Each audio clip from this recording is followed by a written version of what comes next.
How's it going, guys? Coffee here. Today I wanted to do my final day 3 update for the build. Nothing really changed outside of the day 2 in terms of gear. I do swap between using a Spring Resurrection or double wand, double +2 wands, depending on what I'm trying to do. And I did end up basically upgrading a helmet here.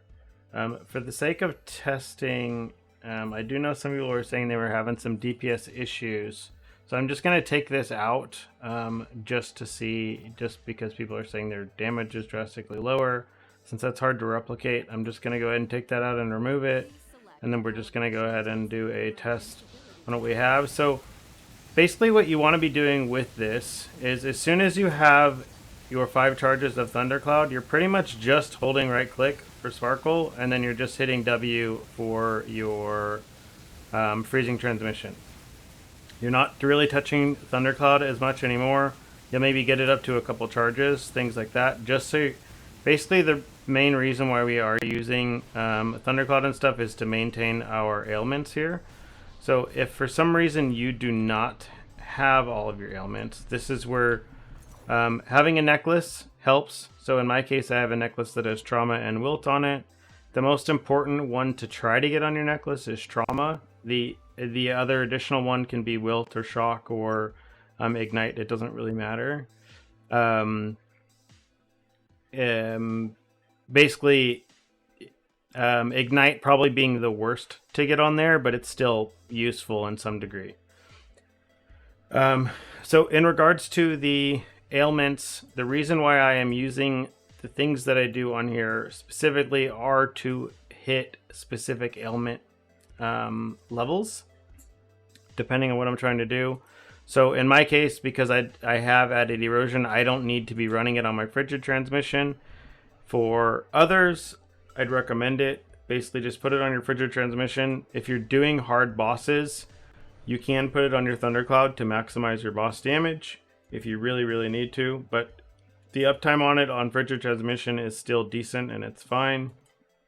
Everything that I kind of have set up is like for like min-maxed boss damage right now, just because my damage has gotten to the point where this is still enough to handle mapping, and I'll showcase that here in just a second.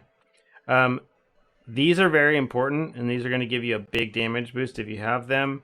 For anyone who is having mana issues, you do need to ensure that you are running Magical Source. So it is important to get this. If you can't put it on your curse on hit, then just run elemental amplification instead of electric conversion, and then just put your Magical Source there instead. In the meantime, until you get enough points to where you can run this setup with the seal conversion for the Magical Source here.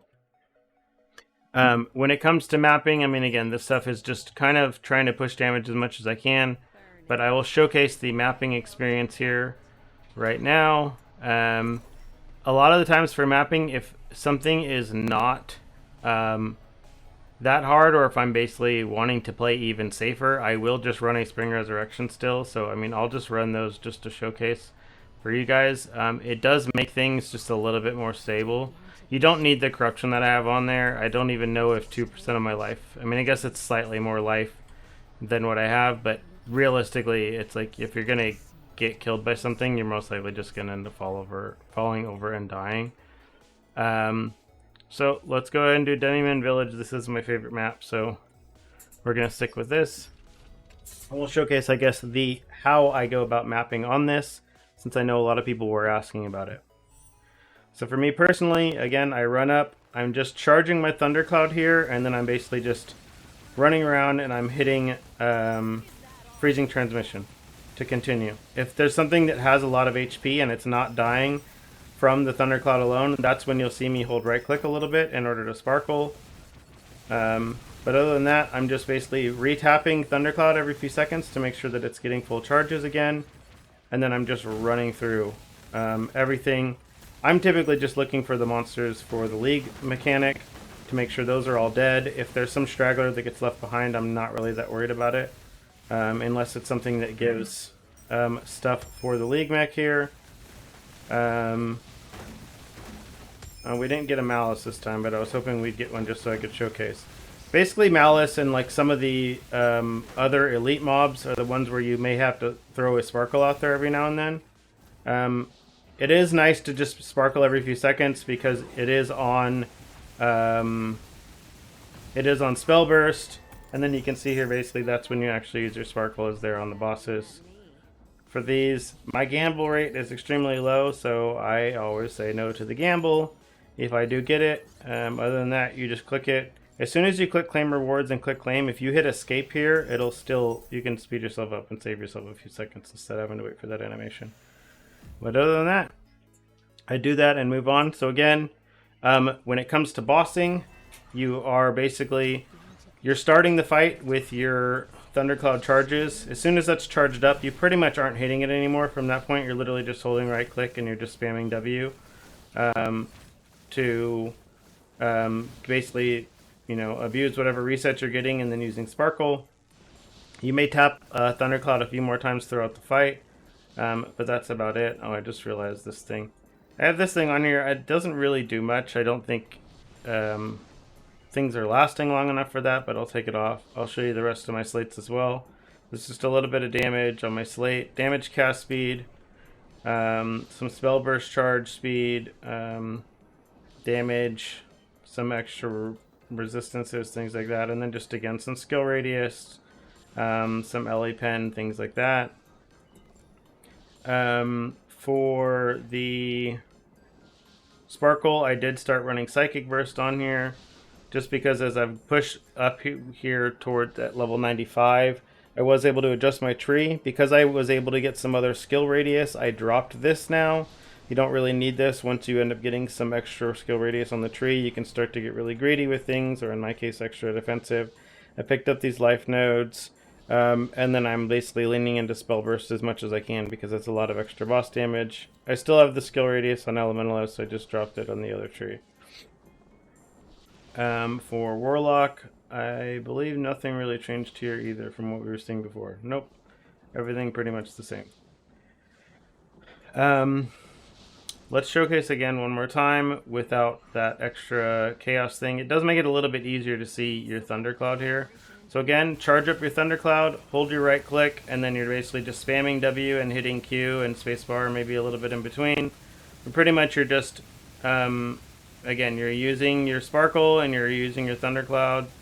A lot of the big damage spikes you'll see where it spikes up to 100 mil, something like that, is going to end up being when you're getting a perfect lineup with your spell burst and your buffs, which doesn't always happen. I mean, as you can see here, it dropped to about 70 with me taking a little bit of stuff off, or me running with the one Spring Resurrection instead. Let me showcase, I guess, without the Spring Resurrection instead, just so you can see what the damage difference is between like a +2.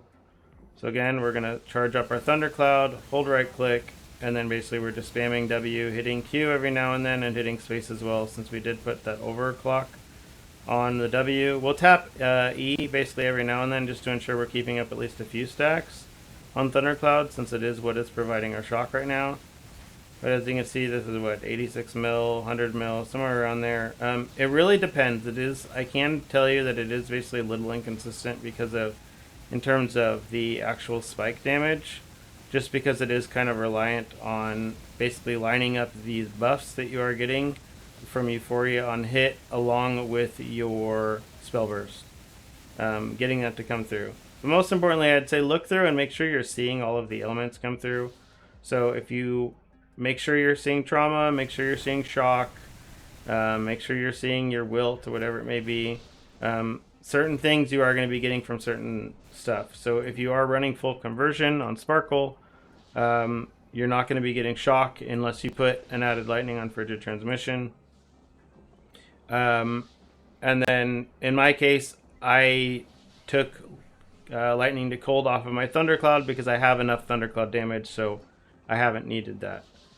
For those of you that do want to run a setup that is going to be basically maximum Thundercloud damage if your gear is worse, what you can do is you can still set this up like this, Sparkle, like set it up with a 6 link and basically just toggle it off and toggle your Thundercloud on whenever you're trying to map, if that's what you're trying to do. And this way you can basically cycle it on and off. Instead of Mark, I would just be running Lightning to Cold, and then instead of the crit strike increase, I would probably just be running like added Cold. It's probably best, or even just Cold Pen, something like that. Cold Pen probably comes out ahead. So it's really going to depend on your gear, though, whether or not the crit is better or crit is not better. It really depends. It pretty much just comes down to what your gear is. So make sure you tinker around with the support gems and basically figure out what is best suited for the gear that you have and the build that you have. This will probably be the last update on this, outside of maybe giving people some updates just in regards to how to play it again, if they need some more assistance. Yeah, I guess if you guys continue to have any issues with it, let me know, and I'll be more than happy to help. So other than that, see you in the next one. Next one, I'll be doing a build guide for Bing, most likely, but I'm going to be taking a few days off at least to be tinkering around with the new Zelda, because I'm having a lot of fun with it. So, alright, thanks for watching. Let me know if you have any questions, and see you in the next one. Bye.